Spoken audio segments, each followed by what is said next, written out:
enorme preocupación. Jorge, esperame un chiquitito, estoy Sí. poniendo para grabar. A ver, ahí está grabando. Ahora sí. Estamos grabando, perfecto. Sí, ya estamos grabando. Yo me voy a referir a un tema que me parece que es fundamental en nuestra praxis. O sea, nosotros habitualmente decimos que hay que estudiar la historia del derecho en las distintas disciplinas de la facultad. Entonces, si uno mira la historia del derecho procesal, va a encontrar que en las viejas épocas, derecho romano y demás, o cuando el rey era no solo el que gobernaba, sino que el que impartía y decidía, no había margen para cometer errores. El rey, la divinidad, el emperador no podían equivocarse.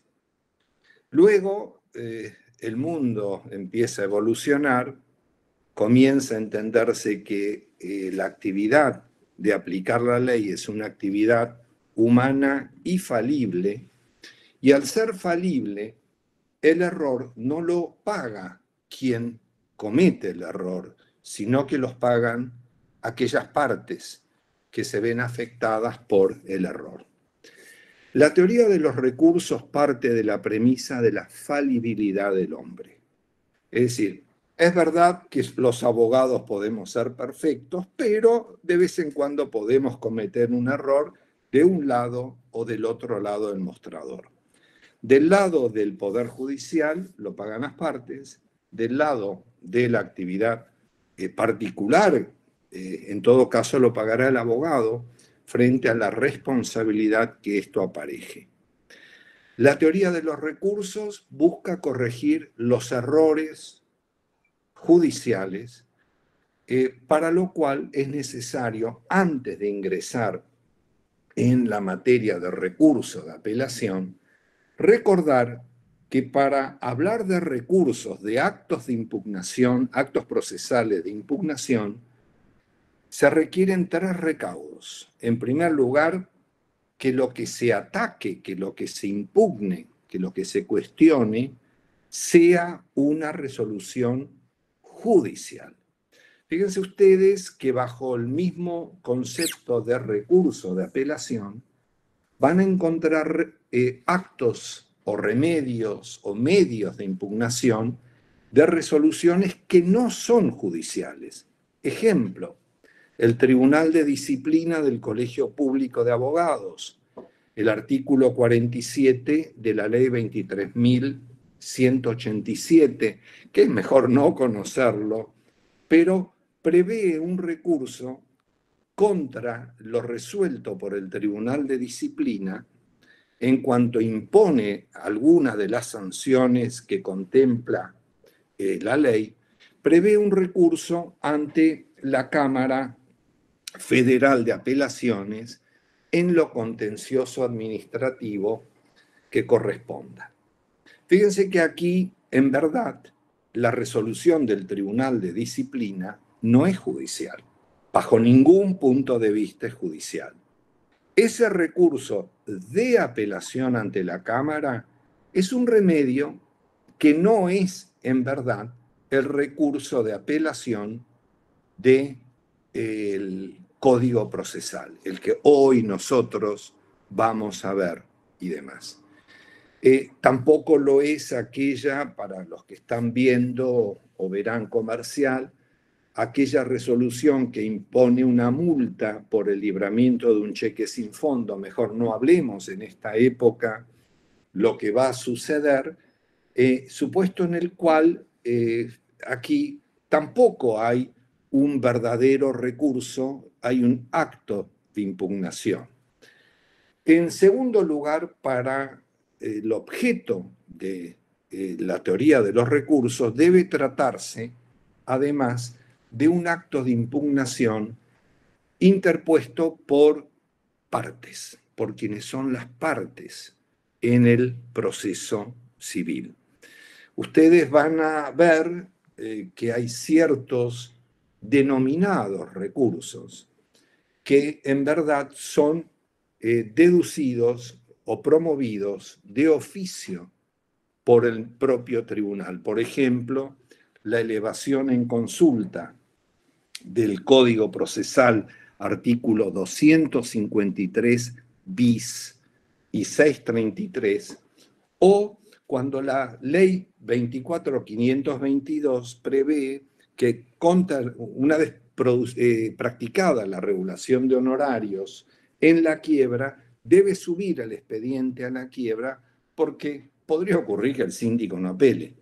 Con lo cual sube de oficio a la Cámara, como sube de oficio a la Cámara la elevación en consulta en aquellos casos de declaración de incapacidad y demás. 633, 253 bis.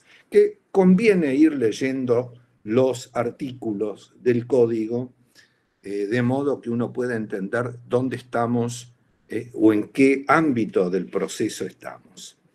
En tercer lugar, tampoco puede hablarse de un verdadero recurso cuando la resolución ha pasado en autoridad de cosa juzgada, sea formal o material. Cuando ustedes vean los juicios ejecutivos, lo resuelto en un juicio ejecutivo es susceptible de un eventual juicio de conocimiento posterior. El Código Procesal habla de juicio ordinario. En verdad podrá ser ordinario o sumarísimo, dependiendo del monto. ¿Por qué se prevé este proceso de conocimiento? Porque en el juicio ejecutivo, el ejecutado tiene tremendamente restringidas las defensas que puede oponer contra la pretensión del actor, es decir, del ejecutante.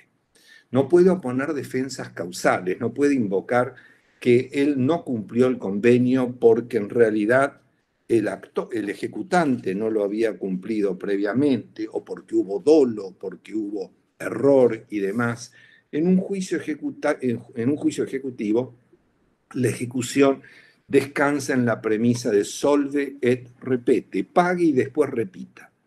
Esta repetición en el ámbito del procedimiento civil se va a autorizar a través del artículo 553 del Código Procesal, que va a permitir, como yo les comenté, que se revise lo resuelto en el juicio ejecutivo sujeto a ciertas cláusulas, que se dé embargo el importe de las condenas del juicio ejecutivo. No es que alegremente uno pierde el juicio ejecutivo, inmediatamente promueve el juicio de conocimiento posterior y logra paralizar la ejecución del juicio ejecutivo. Ninguno de estos remedios son en verdad recursos. El recurso de apelación es, junto con el recurso de revocatoria o reposición, los recursos ordinarios por oposición a extraordinarios que se van a referir cuando el supuesto que autoriza la interposición del recurso es una cuestión extraordinaria, específicamente prevista. Por ejemplo, el recurso extraordinario en materia de inconstitucionalidad o algunos recursos provinciales por nulidad o eventualmente por casación, etcétera, etcétera. El recurso de apelación, los errores que autorizan la deducción de recurso de apelación son errores en general, tanto de hecho como de derecho. Errores en la apreciación, en la valoración de la prueba, errores en la interpretación, en la selección, en la aplicación de la norma jurídica. No es un determinado tipo especial de error como ocurre, como les explicaba, en materia de recurso extraordinario, donde tiene que haber una cuestión federal para habilitar el recurso. No basta con que simplemente haya un error. No cualquier error va a habilitar al recurso extraordinario de inconstitucionalidad, que no es el único. extraordinario, inaplicabilidad de ley y demás, pero esto lo van a ir viendo con tiempo. El recurso de apelación es un recurso en virtud del cual un órgano superior debe ser superior al que dictó la resolución, la revoca o la anula de acuerdo con la acreditación de la existencia de un error, sea un error de hecho, sea un error de derecho. El recurso de apelación es un recurso que responde en principio a una cuestión relativa a la doble instancia. Esto nos lleva a un primer tema. ¿Hay doble instancia como garantía constitucional en nuestro ordenamiento procesal civil? La respuesta es compleja. En primer lugar, como garantía constitucional, no la hay. Nuestra Constitución no prevé la doble instancia como garantía constitucional. En realidad, si ustedes se fijan, la propia Constitución autoriza tribunales o autoriza procedimientos de única instancia. Por ejemplo, la propia Corte, cuando conocen instancia originaria en determinadas materias. Aquí no hay un órgano superior para revisar. ¿Por qué digo que sí, parcialmente no hay una garantía constitucional, pero que esto hay que tomarlo con cuidado y probablemente en los tiempos futuros sí vamos a encontrarnos con que se generalice esta garantía? ¿Por qué digo yo esto? En primer lugar, porque en el ámbito penal sí la doble instancia es una garantía constitucional. Si ustedes ven la Convención del Pacto de San José de Costa Rica, el artículo 8.8.2, van a encontrar que en materia penal debe haber una doble instancia, y una doble instancia plena, no una mera revisión como se podía alcanzar con el recurso extraordinario. No basta una revisión a través del recurso extraordinario, debe haber una doble instancia plena, revisora por errores de hecho, revisora por errores de derecho. En el ámbito del procedimiento de familia, si ustedes se fijan en la ley 26061, el artículo 27 prevé dentro de las garantías para el niño, niña, adolescente, la doble instancia en materia de revisión de aquellas resoluciones que lo perjudican.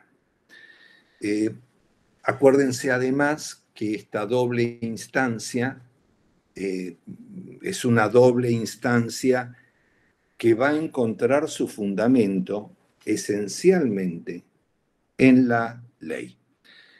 La segunda cuestión que tiene que ver con esta prevención de si eso no es una garantía, la Corte ha dicho en un precedente que para mí es fundamental en Coca-Cola, la compañía Coca-Cola, la carátula es de Coca-Cola Company, del 12 de septiembre de 1995, seguido por... Después voy a colgar el fallo ese, así lo tienen los alumnos a disposición, así que nos viene bien la referencia. Bárbaro, bárbaro. En este pronunciamiento la Corte ha dicho, sí, es verdad, no hay una doble instancia como garantía constitucional, salvo cuando está establecida por la ley.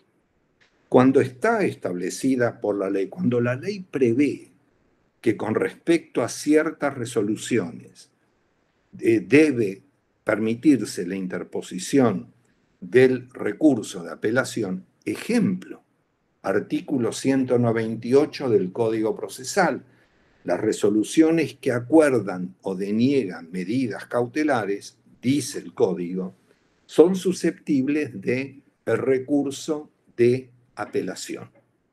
sea a través de la apelación directa o a través de lo que se llama la apelación subsidiaria, que va horcajadas de recursos de reposición o revocatoria. Aquí, suprimir esta doble instancia implicaría violar el derecho de defensa en juicio, por lo que la Corte ha dicho, caso Coca-Cola, esencial pronunciamiento de la Corte, que ello habilitaría la interposición del recurso extraordinario por violación de la defensa en juicio. Fíjense que el error no es cualquier error el que va a habilitar un recurso extraordinario, sino que este error que implica violentar una garantía constitucional en el caso de que la doble instancia se encuentre específicamente prevista. No es que el juez puede decir, como no hay garantías constitucionales de la doble instancia, bueno, si apela Kielmanovich, no concedo recurso y listo. No, no. Si está previsto, si corresponde por ley, debe concederse recurso y ante la denegatoria indebida del recurso, el propio código, calculo que ustedes no lo han visto, pero ya lo van a ver, el propio código prevé otros actos de impugnación tendientes a que esta garantía que en teoría corresponde se lleve a cabo en la práctica. Por ejemplo, ante un juez que dice, bueno, yo no concedo recurso, el afectado por la resolución tiene otro recurso, pero ya directamente ante la Cámara, para que la Cámara revoque la resolución que denegó el recurso y lo conceda. Ese recurso de queja por apelación denegada.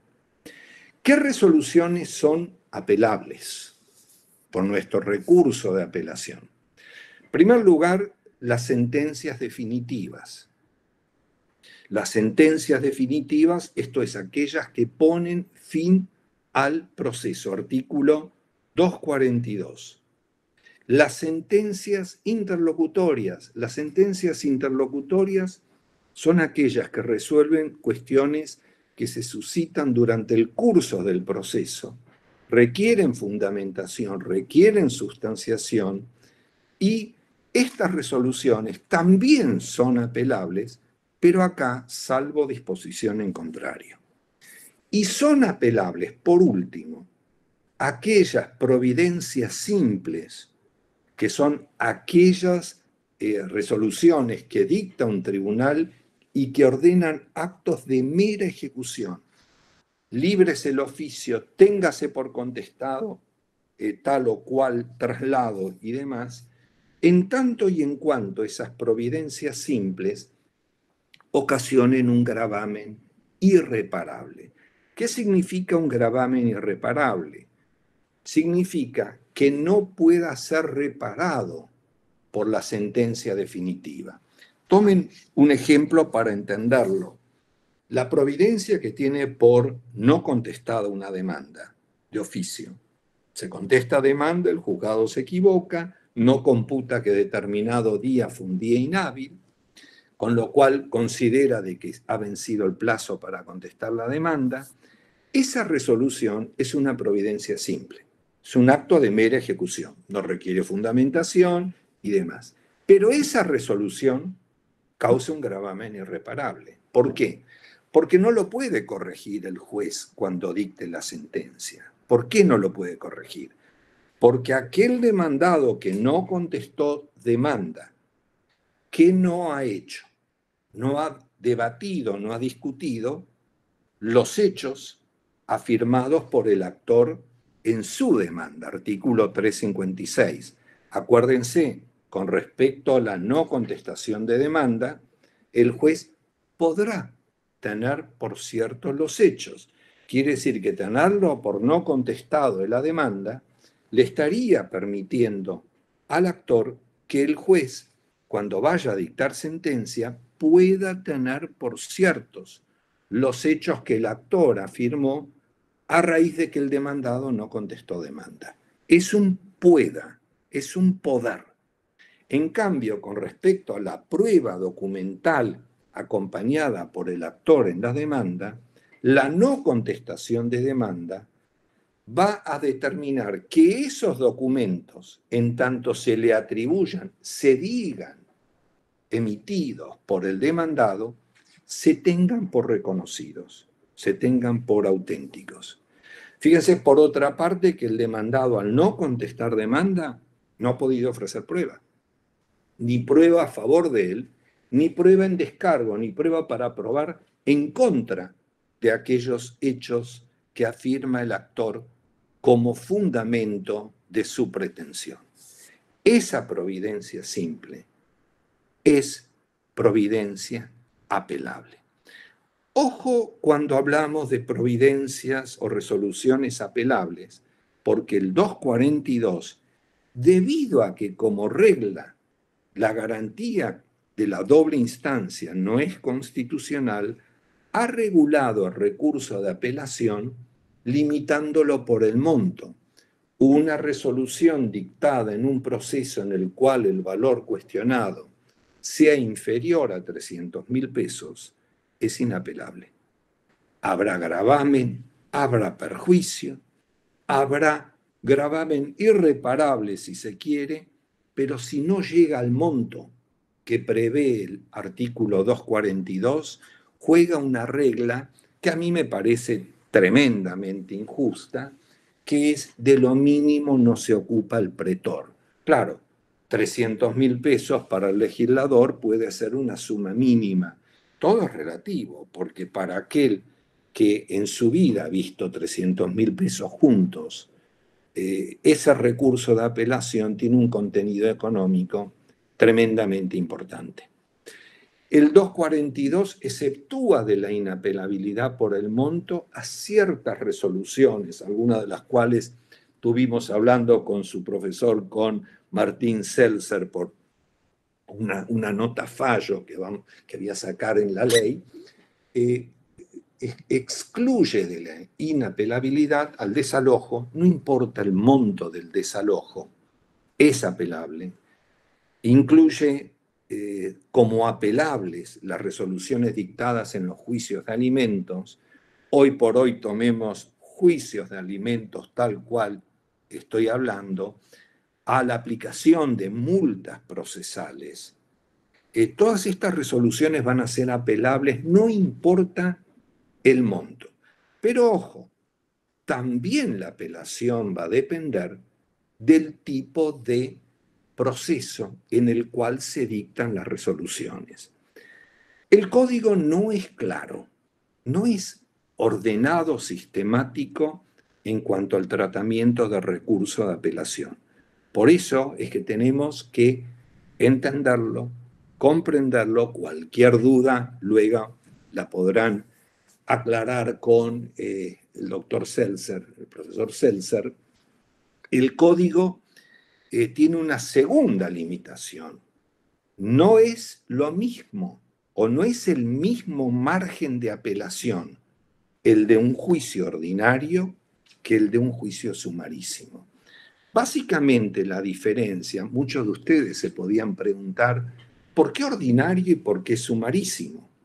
El ordinario y el sumarísimo, ambos son procesos de conocimiento. Ambos producen efectos de cosa juzgada material, no formal, pero se diferencian en el grado de apelabilidad y en la mayor, diríamos, en la mayor limitación en cuanto a los plazos. En un sumarísimo todo es mucho más rápido, los plazos son en términos generales de 3 días, salvo ciertos plazos que prevé la ley, por ejemplo, para contestar el traslado de demanda, 5 días, estamos hablando en el ámbito nacional. La diferencia básicamente es acortamiento de plazos y tremenda limitación de recursos de apelación. En el ordinario, la regla, y anótenla porque no la van a encontrar en los códigos, la regla es que todo es apelable salvo disposición en contrario. En cambio, en todos los restantes juicios, la regla es que todo es inapelable salvo disposición en contrario. En el juicio sumarísimo hay dos resoluciones apelables. La que acuerda o deniega medidas cautelares y la sentencia definitiva. Alguno de ustedes me podría preguntar, pero doctor Gilmanovich, ¿y la providencia simple que tiene por no contestada la demanda en un sumarísimo, cuya sentencia va a producir efectos de cosa juzgada material, o sea que no va a poder ser revisada ulteriormente por como regla, ningún otro proceso? ¿Es inapelable? Por supuesto, es inapelable.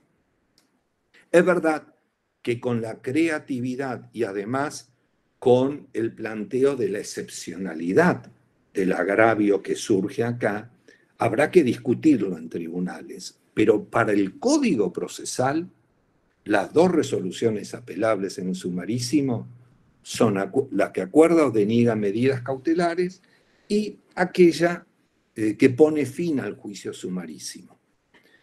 O sea, vuelvo a insistir, importa el monto, importa el tipo de resolución e importa el proceso en el cual esa resolución fue dictada. Podrá ser de aquellas que sean susceptibles de apelación, podrá superar la valla económica de los 300.000 pesos del 242, pero ojo, habrá que ver en qué proceso se ha dictado la resolución para determinar si esta es o no concretamente susceptible de recurso de apelación. En el ámbito nacional, y antes que entremos a todo el sistema del recurso, que ahí yo les voy a pedir que tomemos nota y quien tenga el código a mano, que lo vaya siguiendo. No es difícil y lo vamos a explicar. Es complicado leerlo puramente desde el código en sí. El recurso en nuestro ordenamiento nacional comprende recurso de apelación al recurso de nulidad. Nosotros no tenemos un recurso de nulidad en el ordenamiento procesal nacional ordinario, un recurso como si fuera un recurso de revocatoria o un recurso de apelación. No tenemos un recurso de nulidad autónomo. Está comprendido dentro del recurso de apelación. Artículo 253.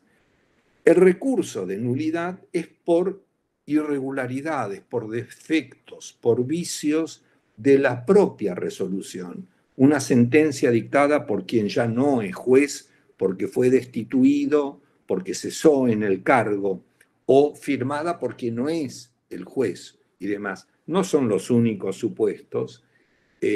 Un juez, por ejemplo, que sigue dictando sentencias, luego que había concedido un recurso de apelación antes, con lo cual, en teoría, había perdido temporariamente la competencia, porque cuando concede recurso, el expediente debe ir como regla a la Cámara para que la Cámara resuelva. Ese recurso de nulidad impone que para que se analice esa nulidad debe ser susceptible de recurso de apelación. Lo que es inapelable no va a poder tener como vehículo al recurso de apelación para que la Cámara analice la nulidad de la resolución. El recurso de nulidad es una rara avis, es una experiencia que yo diría en tribunales difícil, porque un poco la regla en general es que no corresponde la nulidad cuando el agravio, cuando el perjuicio, nota esencial del recurso de apelación. La resolución debe ocasionar un perjuicio. Si no ocasiona perjuicio, no es apelable, no importa el monto, el tipo del proceso o el tipo de resolución. Si la resolución ocasiona un agravio y ese agravio puede ser corregido por el recurso de apelación, así sin aditamentos, no el de nulidad, el recurso de nulidad no procedería. La idea un poco es, no debe admitirse la declaración de nulidad de resoluciones cuando la Cámara pueda revocar y ya dictar la resolución que corresponde, en lugar de anular aquella que motiva el recurso y mandar que se vuelva a dictar la resolución en principio por otro tribunal. ¿Es el recurso de apelación un examen que permite revisar todo o incluso incorporar pruebas o alegar nuevos hechos al procedimiento de primera instancia? En la doctrina se habla de que el recurso de apelación no importa un nuevo juicio. ¿Qué significa esto de un nuevo juicio? La Cámara, órgano superior, jerárquicamente superior a aquel que dictó la resolución, tiene que atenerse como regla a reexaminar los mismos hechos, las mismas pruebas que fueron producidas en la instancia de grado, es decir, en la primera instancia. La apelación ahí es un puro reexamen. Ahí la Cámara, para resolver, no puede tener en cuenta ni otras pruebas ni otros hechos. La regla es que el recurso va a admitir dos formas o modos. Por un lado, el recurso de apelación libremente concedido. Por el otro lado, la cara opuesta, no se preocupen en entender la explicación de por qué se llaman de tal o cual manera. Se llaman así, tomémoslo lo del código. Cuando tengamos tiempo vamos a ver que podrían ser otras las denominaciones. Hay dos formas o modos de concesión de recurso de apelación: libremente o en relación. Libremente procede en un único caso en nuestro ordenamiento procesal nacional, que es cuando se interpone el recurso contra la sentencia definitiva. Debe ser la sentencia definitiva, no una interlocutoria, no una providencia simple que cause gravamen dictada en el juicio ordinario. En otras palabras, solo corresponde la concesión de recurso de apelación libremente concedido cuando se apela la sentencia definitiva dictada en el juicio ordinario. En todos los demás supuestos, el recurso de apelación procede en relación. En relación es el ejemplo al que yo me referí. Puro reexamen, un volver a examinar el pronunciamiento en virtud o a partir de los mismos hechos y a partir de las mismas pruebas que quizás fueron valoradas, o enjuiciados, o analizados, o interpretados equivocadamente por el juez de primera. Pero los mismos hechos, las mismas pruebas. La apelación libre, en cambio, es aquella que va a permitir, en concreto, el código es más parco, diríamos, en esta cuestión, no es solo la que va a permitir la apertura a prueba, es la que va a permitir la ampliación de prueba con o sin apertura a prueba, declaración expresa de apertura a prueba, va a permitir ampliar la prueba y va a permitir la apelación libre ampliar los hechos. La apelación libre tiene su lógica, que es lo que yo quiero que ustedes entiendan, porque si no, el código no es claro en esto. La lógica es que el juicio ordinario, acuérdense, apelación libre solo en el juicio ordinario.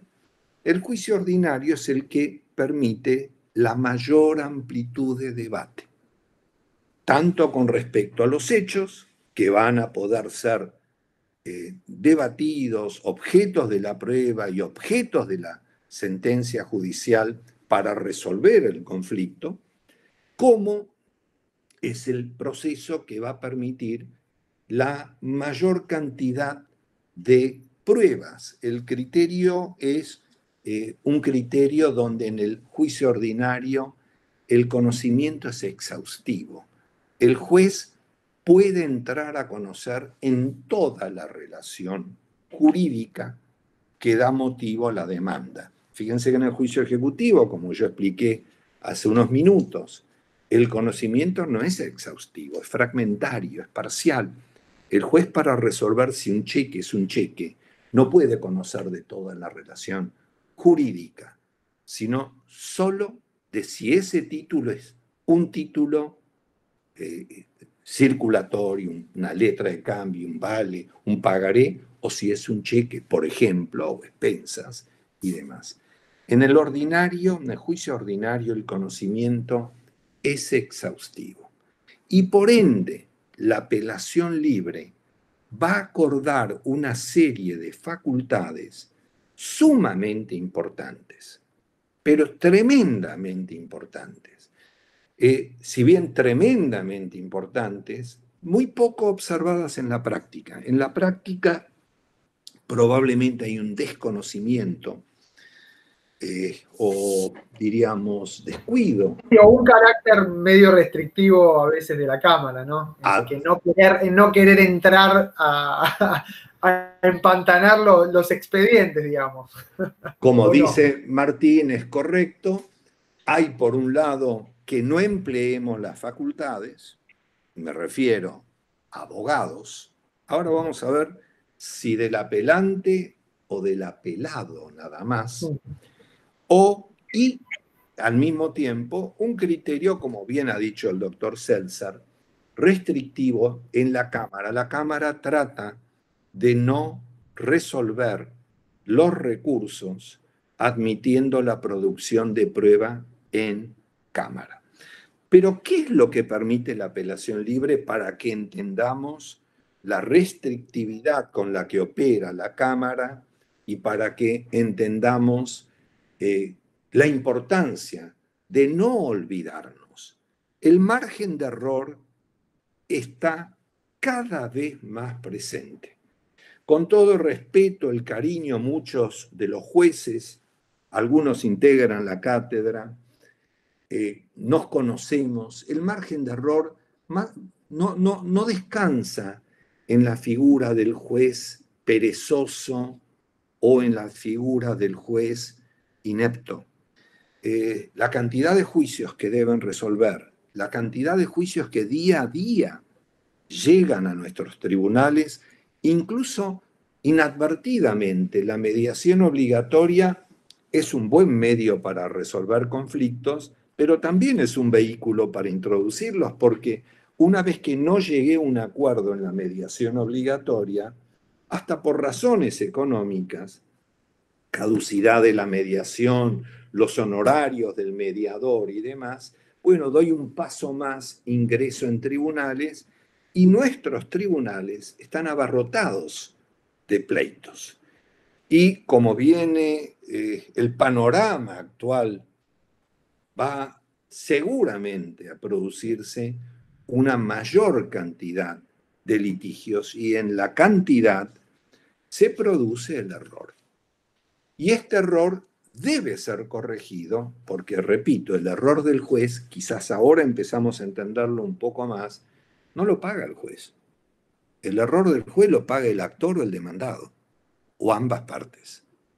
La apelación libre prevé que tanto apelante, es decir, quien interpone el recurso, como el apelado, que es contra quien se interpone el recurso, pueden, dentro del 5º día de notificado que el expediente está en la sala de la Cámara para expresar agravios. ¿Qué es expresar agravios? El recurso de apelación se interpone sin fundamentos, en términos generales. La fundamentación del recurso viene ulteriormente. En la apelación libre es en cámara, dentro de los 10 primeros días de que el expediente está en la sala de la Cámara, quien apeló debe fundar el recurso. Si no lo funda, preclusión procesal, queda desierto el recurso de apelación, o sea, no apeló. De ese recurso, ese fundamento se llama expresión de agravios. Es el escrito en el cual debo explicarle a la Cámara por qué apelo, cuál es el error que le atribuye al juez y cuál es la incidencia que ese error ha tenido en la manera de resolver el conflicto, porque podría haber habido un error del juez, pero que estuviera bien resuelto el conflicto. El juez creía que 2 más 2 es 3, pero en la sumatoria total el resultado ha sido correcto. Esa expresión de agravios es una pieza que debe explicar concretamente. La doctrina habla la crítica concreta y razonada de las partes del fallo, sentencia, que el apelante considera equivocadas. De ese escrito de fundamentación se le va a correr traslado por 10 días al apelado. El apelado, a diferencia de lo que ocurre con la contestación de demanda, el apelado puede, si quiere, contestarlo. Si quiere, no lo contesta. Acuérdense, artículo 150 del Código Procesal. Toda vista o traslado, que en términos generales es por 5 días, en verdad no perjudica si no se contesta. Se tiene por no contestada, no perjudica, no implica reconocimiento, salvo que la ley disponga lo contrario. En el artículo 356, la ley dispone lo contrario y dice, ojo, que si usted no contesta demanda, yo puedo tenerlo por cierto los hechos y debo tener por auténticos los documentos que se le atribuyen o por recibido los documentos que se dicen enviados al demandado. Aquí, en el traslado de la expresión de agravios, no es una carga, no es un imperativo que el demandado debe cumplir, o el apelado, perdón, debe cumplir para no perjudicarse en su propio interés. Es una pura facultad. Quiere, contesta. No quiere, no contesta. Dentro de los 5 primeros días de esos 10, el artículo 260 prevé toda una serie de facultades que son el corazón, son la clave de recurso de apelación libremente concedido. La crítica y concreta se va a hacer tanto en una apelación libre como si le toca a uno apelar en una apelación en relación, demostrar el error. Pero el corazón de la apelación libre es el artículo 260. Artículo que hay que grabárselo a fuego porque de su producción, de la producción de las facultades que éste contiene, puede depender la suerte de la apelación. Quizás el juez tenía razón cuando resolvió. Cuando el juez dijo, hagan de cuenta, tomemos un ejemplo ya derogado, en un divorcio. El juez rechaza la demanda de divorcio porque no es adulterio no usar, o no era adulterio no usar el anillo matrimonial. Tienen razón. Quien invocó el adulterio o la injuria grave por no usar el anillo matrimonial, apela. Cuando va a la Cámara, si puede ampliar hechos o puede ampliar pruebas, Supongamos que la misma persona que no usaba el anillo matrimonial, supongamos la esposa, tuvo un hijo extramatrimonial y lo prueba en cámara, la cámara va a revocar el fallo, probado el hecho. Aun cuando, primera instancia, no se equivocó. En base a los hechos, en base a las pruebas que tenía el juez de primera instancia, fue correcto como él resolvió el conflicto. Pero en base a los hechos o en base a las pruebas que se incorporan en la segunda instancia, porque es una apelación libre, porque el juicio de divorcio tramitaba como juicio ordinario y demás, la Cámara puede revocar. Esto va a determinar quizás un cambio en las costas. Costas de primera las pagan ambos porque tenían motivo, o las paga el perdedor, pero las costas de Cámara cambian un poco la cuestión, pero esto ya lo van a ver más adelante cuando vean la resolución final o las sentencias finales. ¿Qué facultades contempla el 260? En primer lugar, ustedes ya han visto que las resoluciones sobre pruebas son como regla inapelables. Acuérdense, yo dije que eran tales resoluciones apelables, pero les dije, ojo, salvo disposición en contrario. Las resoluciones que ordenan, que disponen la producción, la denegación de prueba, la sustanciación de la prueba, 379 del Código Procesal, son inapelables. El juez que dice, ustedes ya han visto prueba testimonial, el artículo 427 permite la declaración de los hermanos. El hermano, salvo en algunas novelas o en telenovelas, el hermano no es el hijo ni es el padre. Es un colateral, no es consanguíneo en línea directa, es colateral. Por ende, puede ser testigo, pero nuestro buen juez se equivoca. El doctor Seltzer ofrece como testigo al hermano, el juez no admite la declaración del hermano. Advertido de que era el hermano de la parte, dicta una resolución por la cual no hace lugar al testimonio de X Seltzer si tuviera un hermano. ¿Está? Esta resolución por el 379 es inapelable. No hay recurso de apelación. El juez se equivocó, indiscutiblemente se equivocó, pero la ley no acuerda recursos de apelación. Pero ¿qué ocurre acá? Artículo 260. Si es una apelación libre, solo si es una apelación libre, dentro del quinto día, cuando yo voy a referirme a todas las facultades que pueden ejercer ambas partes, el que apeló y el otro, el apelado, dentro del mismo plazo de 5 días, que no voy a volver a aclarar, siempre dentro del quinto día de los 10 días que hay, puede replantear la prueba. ¿Qué es replantear la prueba? Es volverla a plantear, pero no es una cuestión de hartar a la Cámara y decirle, bueno, mire, ofrecí como testigo a mi hermano, no lo admitieron, se lo voy a ofrecer ahora a usted a la Cámara y demás. No es replantear como para ganar por el hartazgo, es replantear explicando el error, la equivocación del juez que denegó la medida probatoria.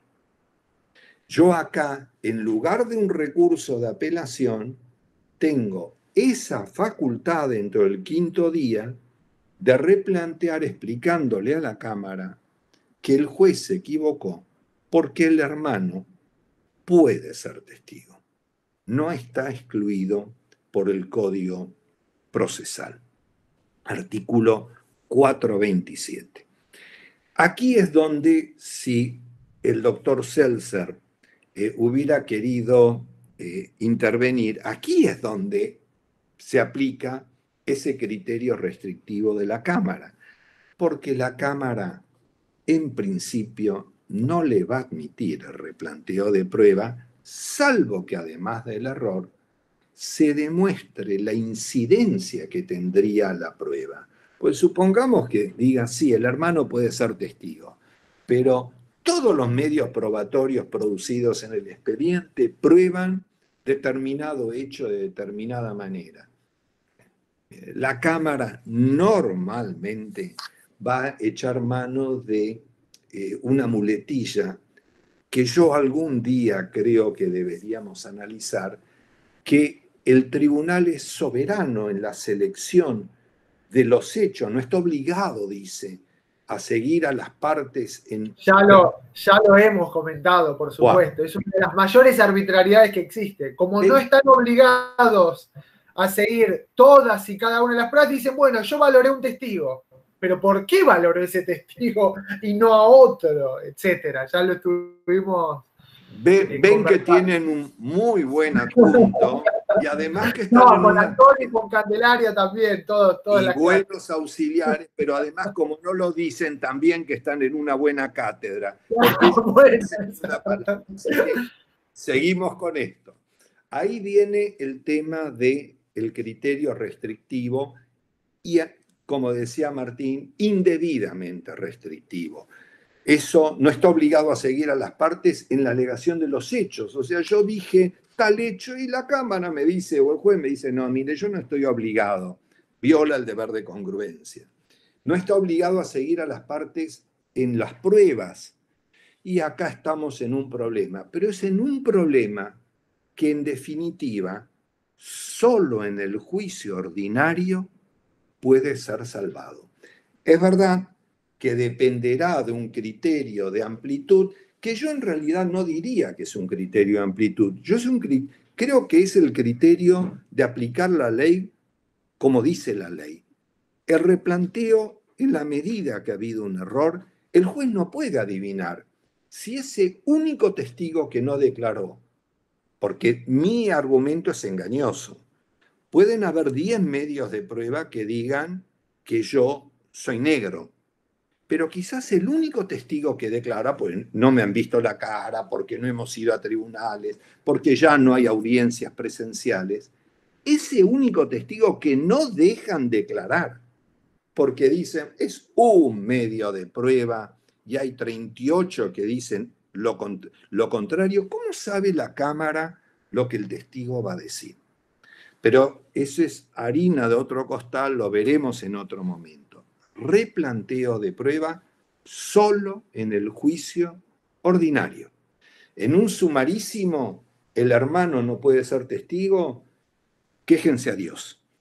No es recurso de apelación como regla, no vamos a hablar de remedios heroicos porque cuando terminen procesal y quieran verse con nosotros en graduados o en cursos de especialización, lo veremos. Hoy, replanteo.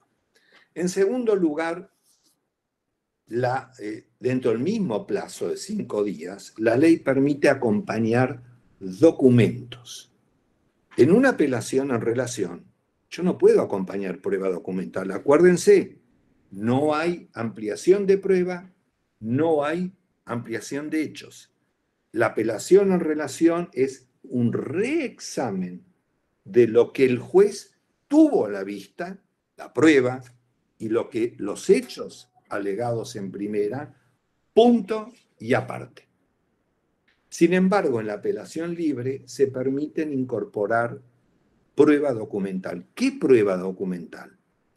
Prueba documental de fecha posterior a que se haya llamado el expediente para dictar sentencia, porque hasta que no se lo llamó se podía incorporar en primera instancia, o de fecha anterior bajo juramento o promesa de no haber tenido conocimiento de las mismas.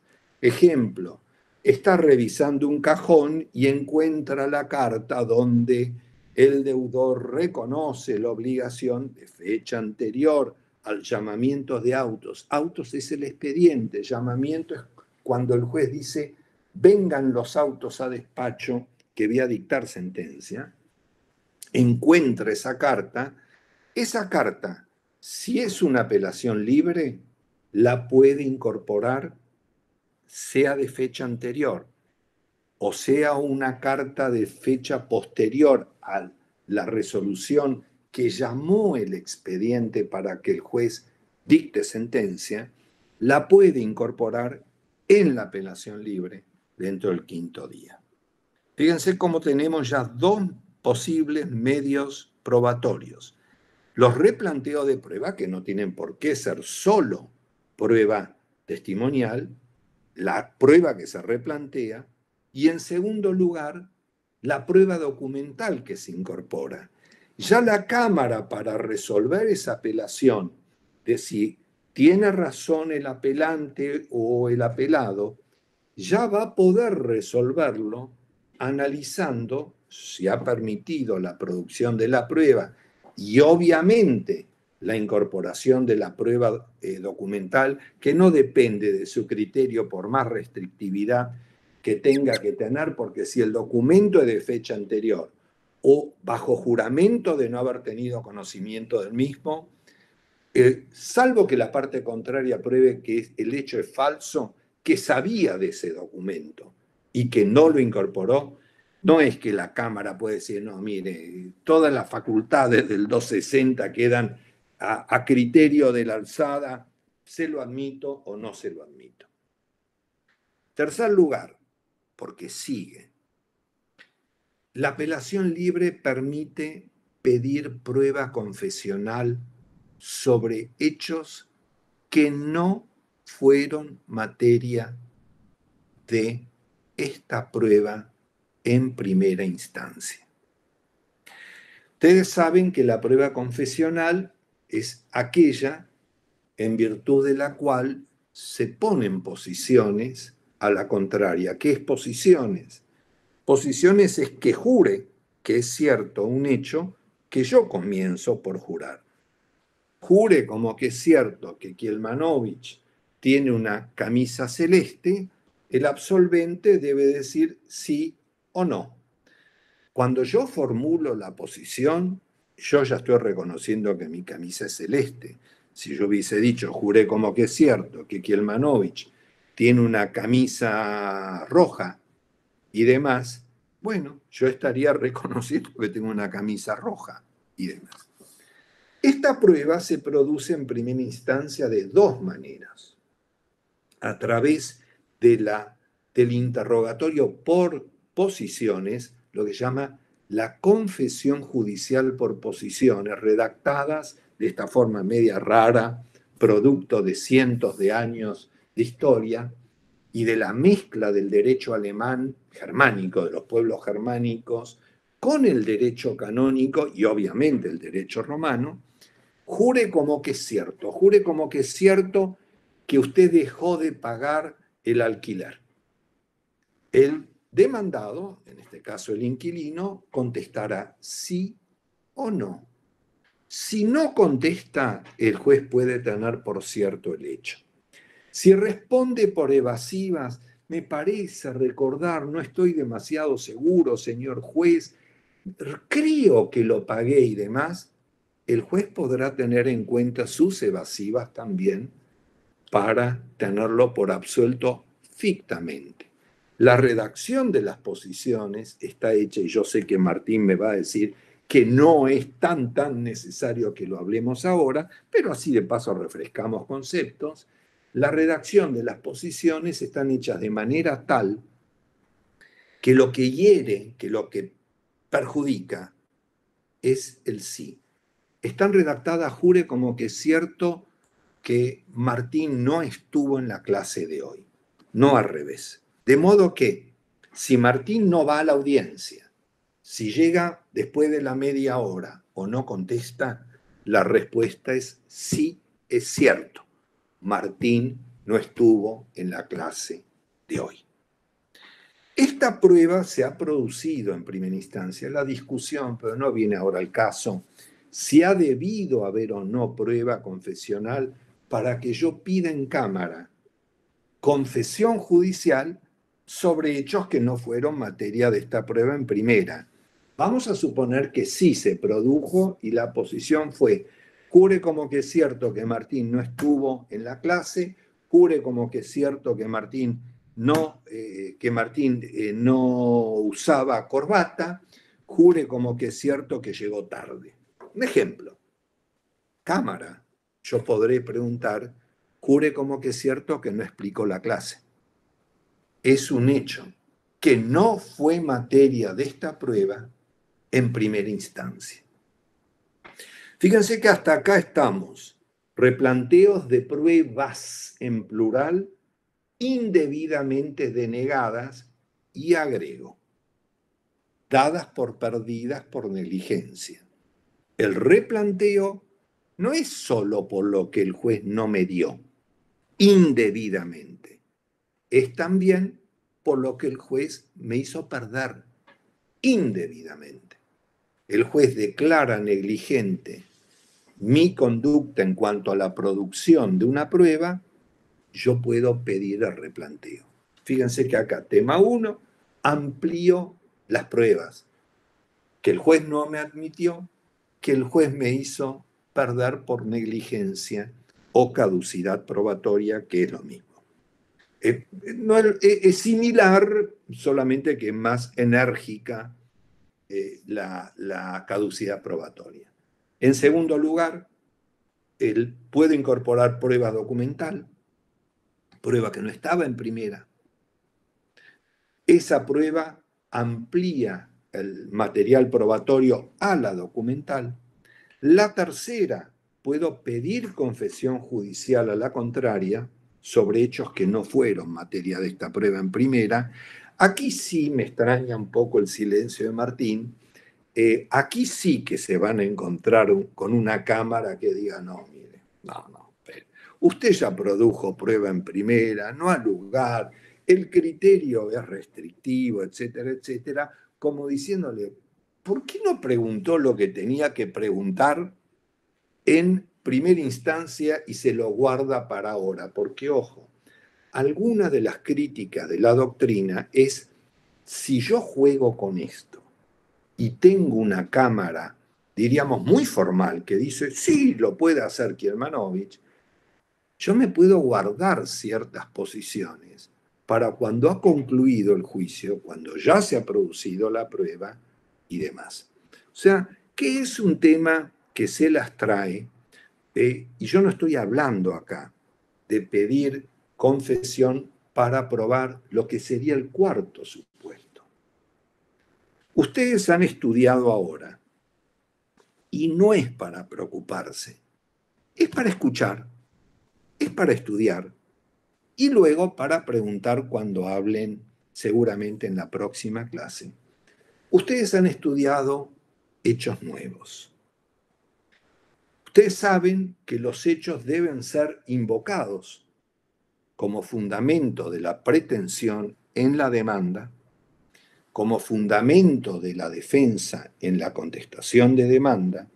Lo que vale para demanda y contestación vale para reconvención. La contrademanda que el demandado propone contra el actor, la contestación de la reconvención que el actor hace a la contrademanda del demandado.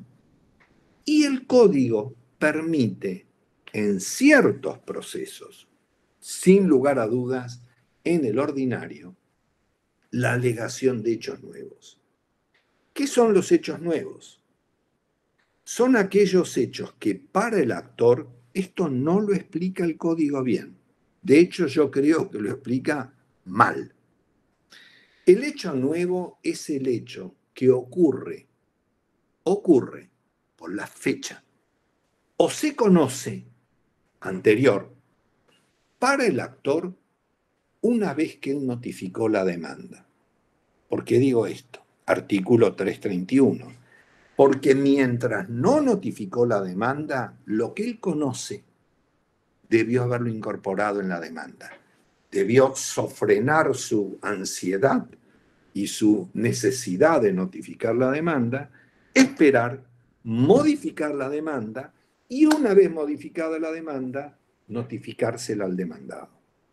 Hecho nuevo para el actor, entonces, es el hecho que ocurre, supónganse que yo notifico la demanda hoy, ocurre con posterioridad a la notificación de la demanda, mañana, martes.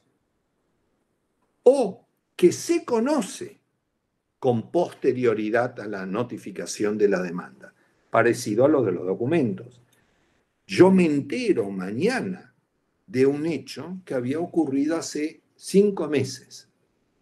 Ese hecho nuevo yo lo puedo invocar de la misma manera que el demandado puede invocar como hecho nuevo para él el hecho que se conoce o que ocurre con posterioridad ¿a qué?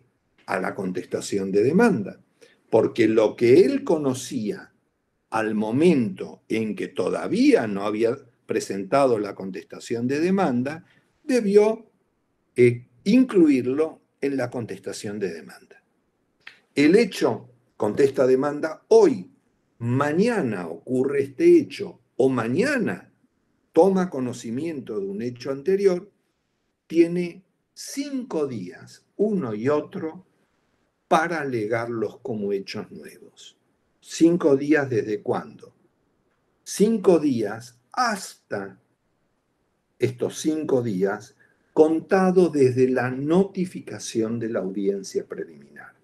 Me notifican el 19 de julio la audiencia preliminar, yo tengo 5 días desde el 19 de julio para alegar como hechos nuevos. Supóngase que el hecho nuevo, vamos a definir que es un hecho tremendamente importante.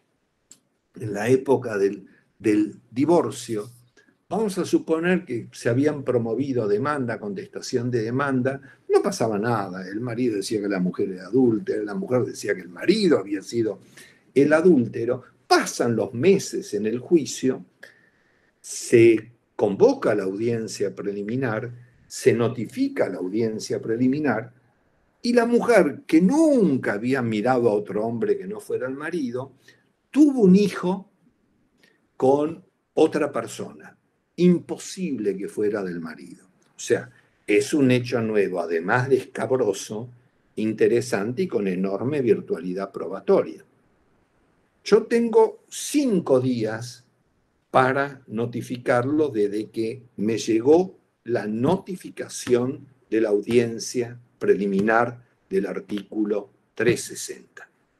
Vamos a suponer que el chico nació al 7º día de notificado, o que yo me enteré, nació antes, al 7º, al 8º, al 9º día. No lo puedo alegar.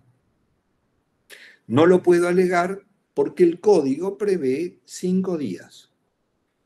Pero en un juicio ordinario, miren la importancia de si algo tramita como juicio ordinario o como sumarísimo o como proceso especial no ordinario. En un juicio ordinario voy a poder alegar como hecho nuevo aquel hecho ocurrido o conocido con posterioridad al 5º día de notificada la audiencia preliminar. Con lo que en cámara incorporo aquel hecho nuevo que no pude alegar en primera porque había transcurrido el plazo previsto por el artículo 359 del Código Procesal. Fíjense cómo acá ya a la Cámara le estoy llevando nuevas pruebas y nuevos hechos. Por ejemplo, el nacimiento de este chico. Y obviamente que al alegar como hecho nuevo el nacimiento de él, voy a ofrecer la prueba. ¿De qué me vale alegar un hecho si no ofrezco prueba para probar el hecho? La prueba va a ser la prueba genérica, la prueba común. Tengo que probar la filiación de el nacimiento de este menor. Entonces, amplío el material probatorio, lo amplío enormemente. porque le introduzco un nuevo hecho. Uno o más de un hecho. Pero también prevé el 260 que dentro del quinto día las partes deben fundar las apelaciones diferidas que hubiesen tenido concedidas en primera instancia. Por ahora, tomemos esto hasta que veamos los efectos en los últimos 15 minutos que nos quedan. Esas apelaciones diferidas son apelaciones que se difiere la fundamentación de esas apelaciones por razones de economía para evitar que el expediente suba y baje, para, en el juicio ordinario, para el momento que el expediente esté en la Cámara, dentro del quinto día de notificado que está en la sala para expresar agravios, se funden las apelaciones diferidas. Ejemplo, el juez en un incidente donde se discute si el hermano puede ser testigo o no, resuelve que el hermano no puede y le imponen las costas a el pobre sujeto que se confió en lo que decía Kielmanovich y otros autores y le imponen las costas a él y apela. Esa apelación va a ser concedida. Yo le voy a explicar en unos minutos por qué. Va a ser concedida con efectos diferidos. Estando en Cámara, siendo un ordinario dentro del quinto día, quien apeló seguramente va a fundar el recurso diciendo no corresponde imponer costas porque el hermano puede ser testigo. Y además lo va a cuestionar por el inciso 1 del 260. Va a replantear y va a decir, un minutito, el hermano puede ser testigo, quiero que sea testigo, y además fundo la apelación diferida para que elimine la condena, revoque la imposición de costas. Sí, hasta ahí. Ahora, ¿qué ocurre? ¿Qué sucede si yo alego como hecho nuevo un hecho? El tribunal en plazo, dentro del quinto día, el tribunal corre traslado, la parte se opone, el tribunal no admite el hecho nuevo. Considera que no es nuevo o considera de que no es nuevo en cuanto al conocimiento que digo haber tomado del hecho. Si dejo consentir la resolución, no ocurre nada. Perdí la posibilidad. Si apelo, el recurso de apelación contra la resolución que no admite el hecho nuevo va a ser concedido con efectos diferidos.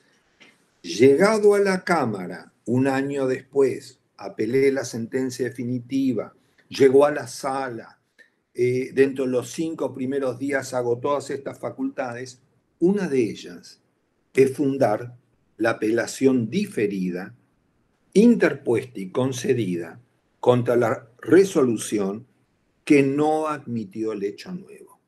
Si lo fundo, si el tribunal admite, la Cámara va a disponer para la producción de la prueba del hecho nuevo, alegado en primera, no admitido, pero apelado y fundada la apelación ahora, y o para el hecho nuevo alegado en Cámara, posterior al hecho nuevo de primera, la apertura a prueba en segunda instancia. La apertura a prueba la va a declarar la resolución, va a disponer. Dispóngase la apertura a prueba, cítese a los testigos Juan, Pérez, Pedro, a los fines de probar el hecho nuevo invocado en primera instancia y fundado en este acto, libre ese oficio a tal y tal entidad o lo que fuere.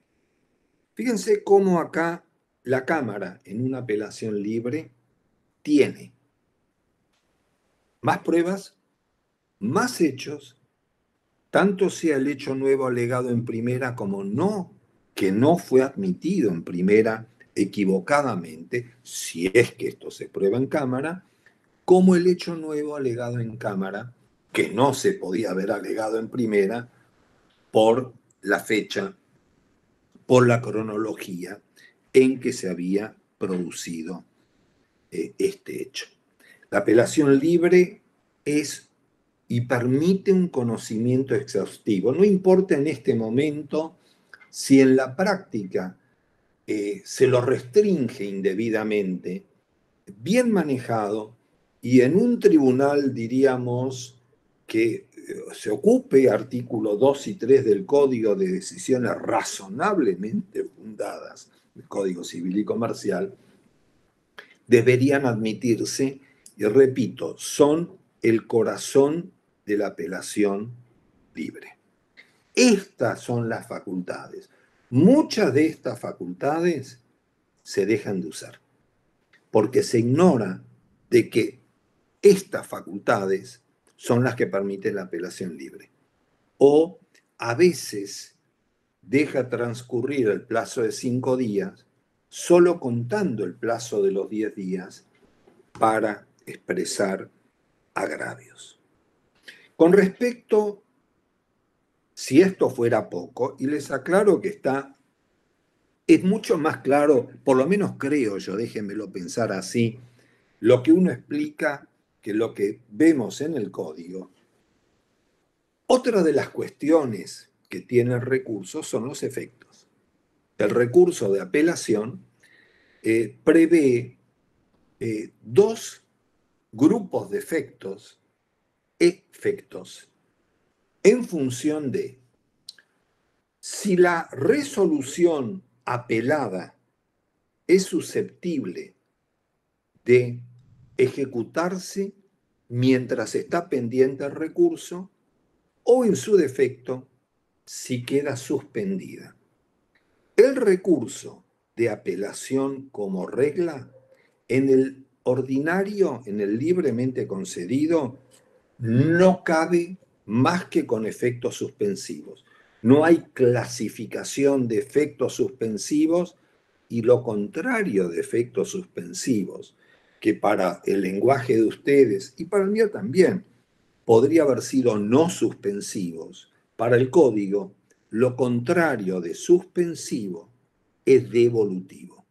La explicación viene del derecho español, no vale ni la pena perder un minuto, que devolvían el expediente al superior y ahí quedó y bueno, lo seguimos repitiendo y el código lo sigue repitiendo. O sea que hay que saber la terminología del código. La regla es, primero, en el juicio ordinario, saquémoslos del tapete. Siempre el recurso de apelación es con efecto suspensivo. ¿Qué significa? Que la sentencia definitiva dictada en el juicio ordinario apelada queda suspendida. Si el juicio de desalojo tramita por las normas del juicio ordinario, aunque no le guste a algún profesor, a un ex profesor de la casa, brillante profesor de la casa, Sirkin, si tramita por las normas del juicio ordinario, como sostenemos algunos que debe tramitar, la interposición del recurso suspende la ejecución. El mueble hasta tanto la Cámara no confirme el pronunciamiento de primera instancia. ¿Queda claro? La regla es el efecto suspensivo, artículo 243 del Código Procesal.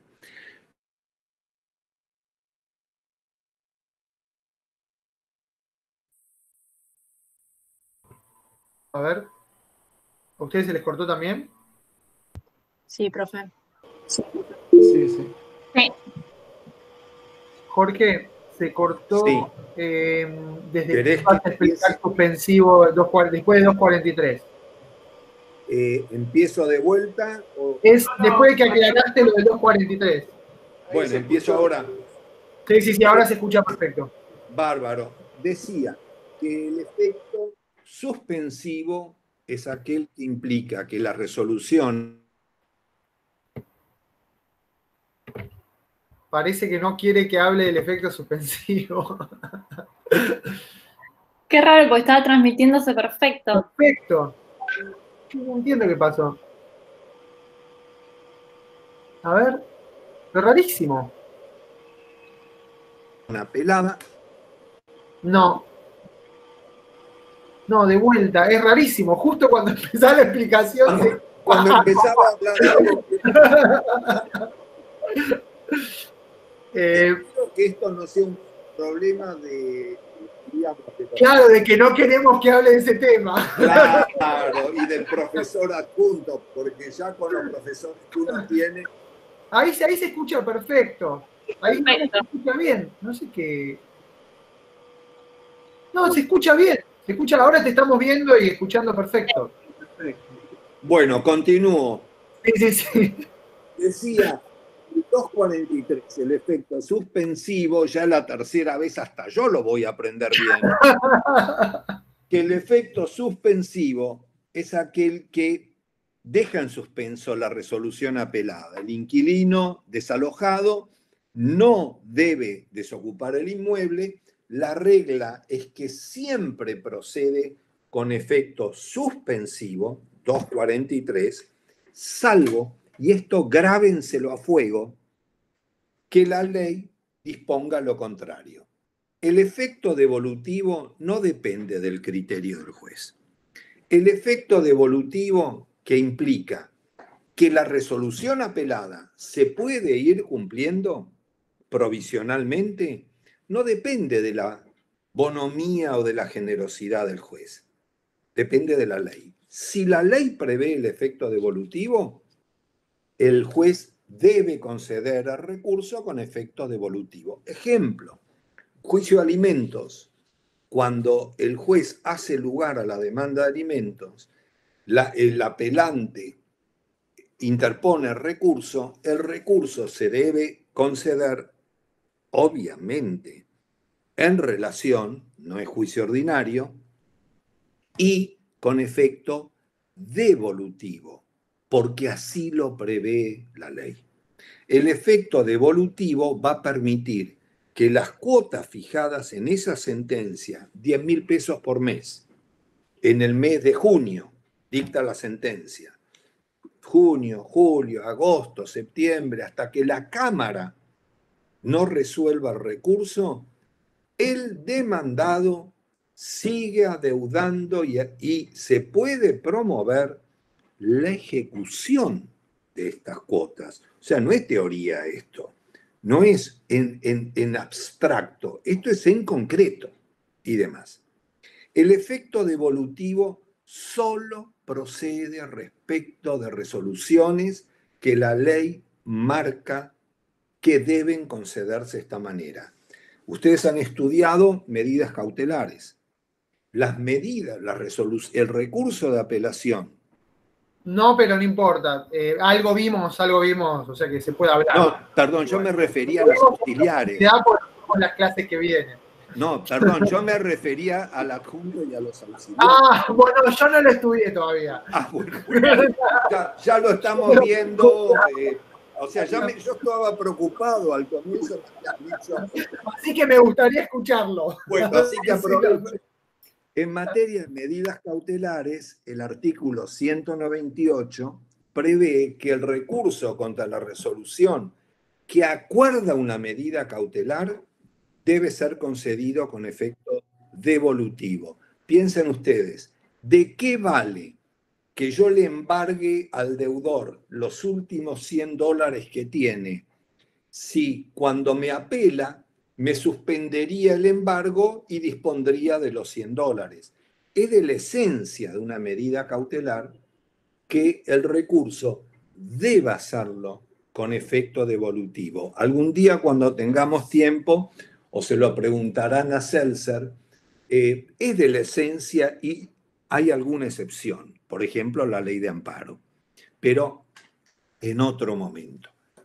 Efecto devolutivo, efecto suspensivo, ¿en función de qué? En función de la ejecutabilidad de la resolución apelada. Artículo 243. Si alguno de ustedes lee teoría de las autosatisfactivas u otras medidas, con todo el cariño que yo le tengo a Peirano, porque es brillante. Brillante persona y brillante jurista.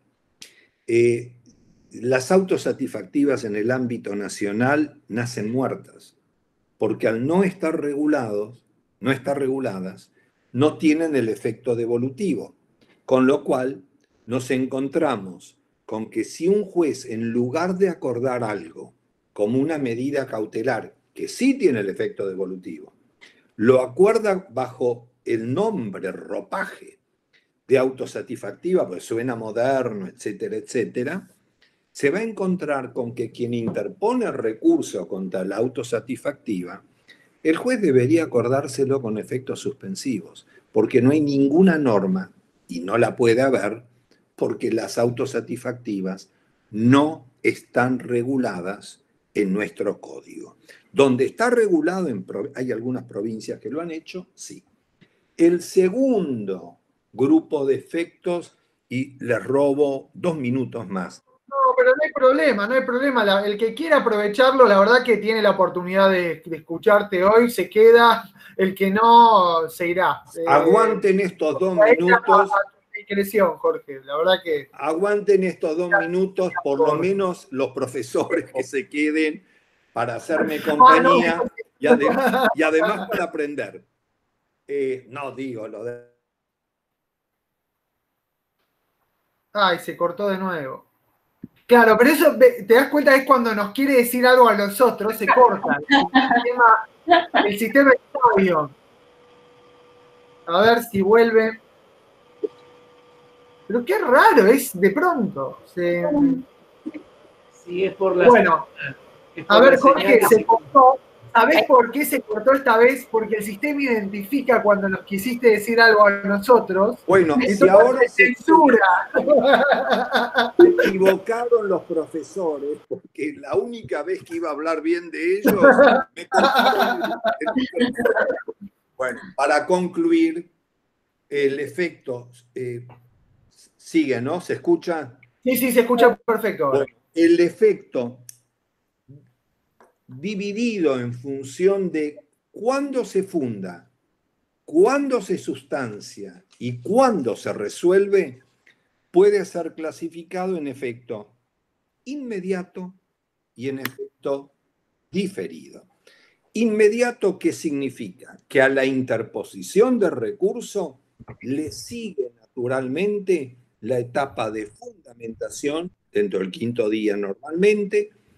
De ese escrito se le corre traslado al apelado, normalmente por otros 5 días, y sube el expediente a la Cámara para que la Cámara lo resuelva. El efecto diferido, en cambio, implica que la fundamentación, la sustanciación con la contraria y la resolución de la Cámara se difieren para una etapa posterior. Solo nos vamos a ocupar de la etapa posterior en el ordinario, no en el ejecutivo. Y la expliqué en el ordinario. El efecto diferido del recurso se funda dentro del 5.º día en Cámara, dentro de esos 5 primeros días de los 10 que hay para expresar agravios o, lo que es lo mismo, fundar el recurso de apelación. ¿Cuál es el motivo de apelaciones diferidas, además de complicarnos la vida y hacer de que algunos auxiliares y adjuntos tengan que quedarse a escuchar la explicación? El motivo es evitar que el expediente suba y baje con las pérdidas de tiempo que esto implica. Si yo apelo, fundo, sustancio, sube a la Cámara, me sube el expediente a la Cámara y me interrumpe el trámite. Entonces, el legislador ha seleccionado con un criterio más o menos coherente qué resoluciones pueden admitir su postergación para una etapa ulterior. Por ejemplo, la que no admite el hecho nuevo alegado en primera. En realidad no hay mayor inconveniente, sigue el juicio, no se admitió el hecho nuevo, pero después se corrige con la posibilidad de la apelación de la sentencia definitiva. El recurso de apelación, y ya para concluir, es una excelente herramienta que el abogado no puede dejar de manejar. El recurso de apelación, si me permiten un consejo, y con esto me despido de ustedes, exige no que dejemos pasar este lunes, no por la importancia de quien haya hablado, porque ese no es el caso. Yo lo volvería a leer, volvería a aprovechar estas explicaciones que hemos tenido para fijar conceptos. Van a vivir apelando. Este va a ser uno de los cometidos de la profesión. Bueno, me despido de Martín, de los profesores, de los auxiliares, de ustedes, alumnos. Jorge, si te robamos solo 2 minutos más, te aprovechamos que estás acá, porque hay dos preguntas muy interesantes. Bueno, hay una pregunta de una alumna que dice: no hay un artículo específico que fije cuáles son todos los casos de efecto devolutivo, ¿no? Pregunta Antonio, ya respondió ahí en el texto muy bien. Como dijo el doctor, la regla es el efecto suspensivo, el 243, y el efecto devolutivo tiene específicamente previsto en qué caso se concede. Entonces, lo vamos a encontrar en el artículo 198, en el artículo 498, y en algunos otros supuestos más que ya vamos a ir viendo y no nos queremos adelantar. Pero espera, Martín. Sí, Jorge. Yo no sé las preguntas que me van a hacer ustedes, además les quiero agradecer. No, las escriben los alumnos en el... Ya lo veo en la pantalla. Primero, además les quiero agradecer los conceptos, realmente me parecieron.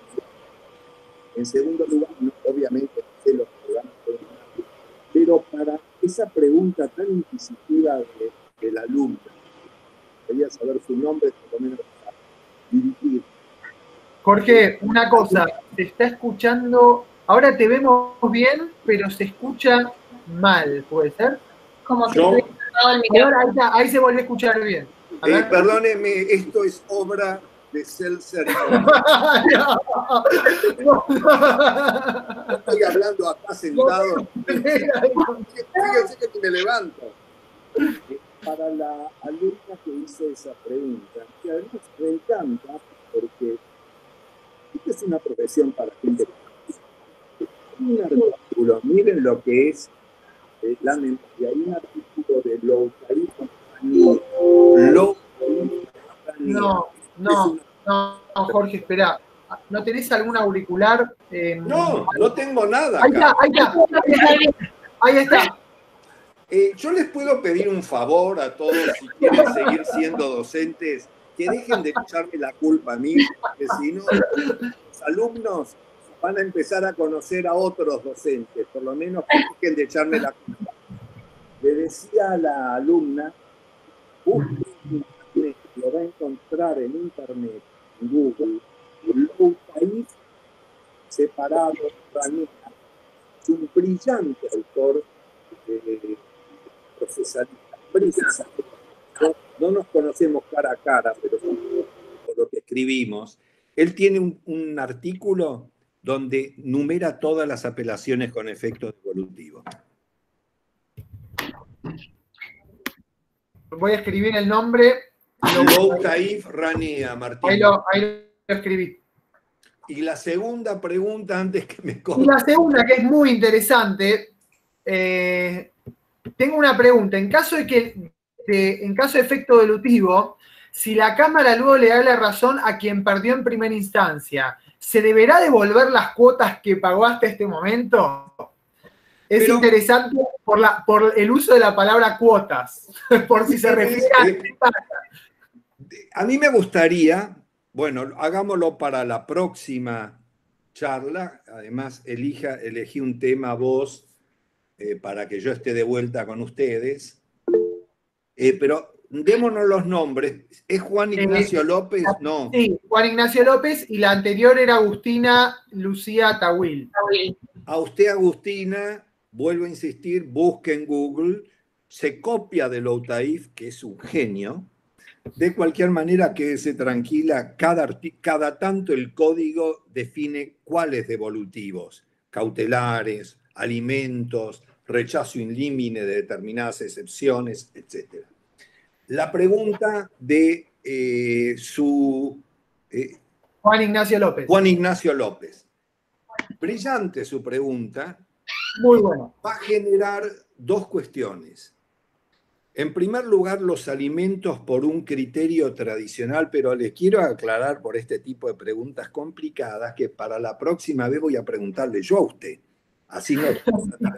Sigan preguntando. Sigan preguntando por su chiste.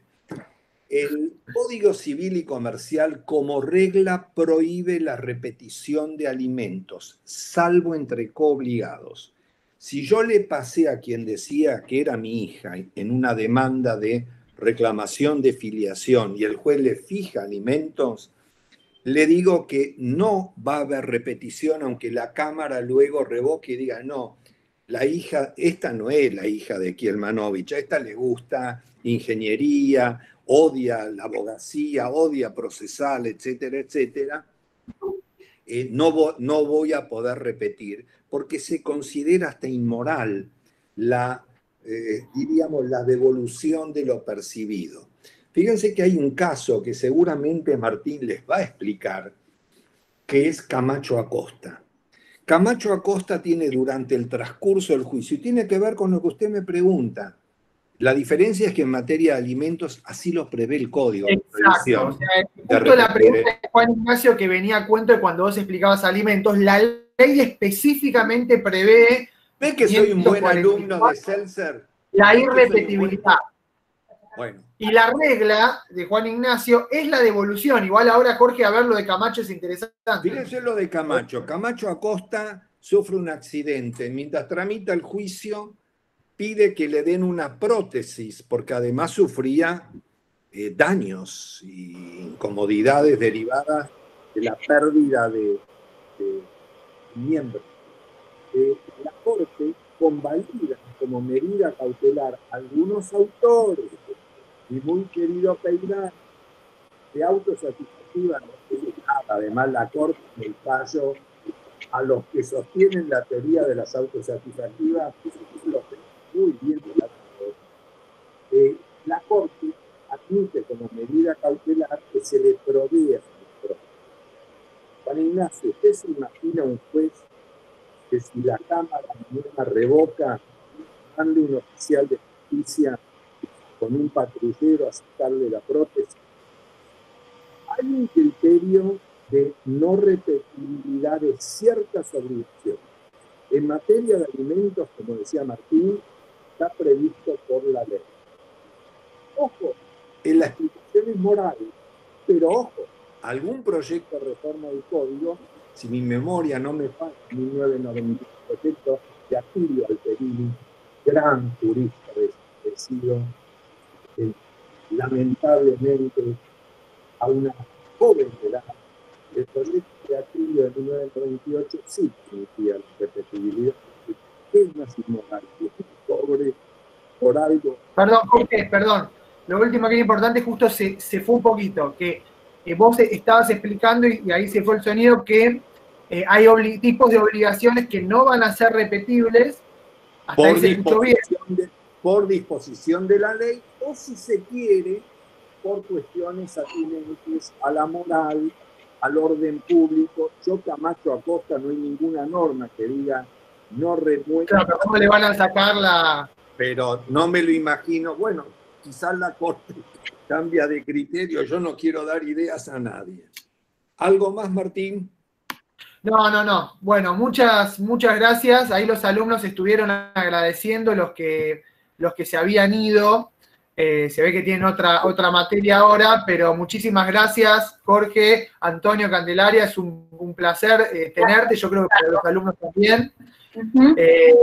Así que esperamos que les sirva. Esto ya va para los alumnos.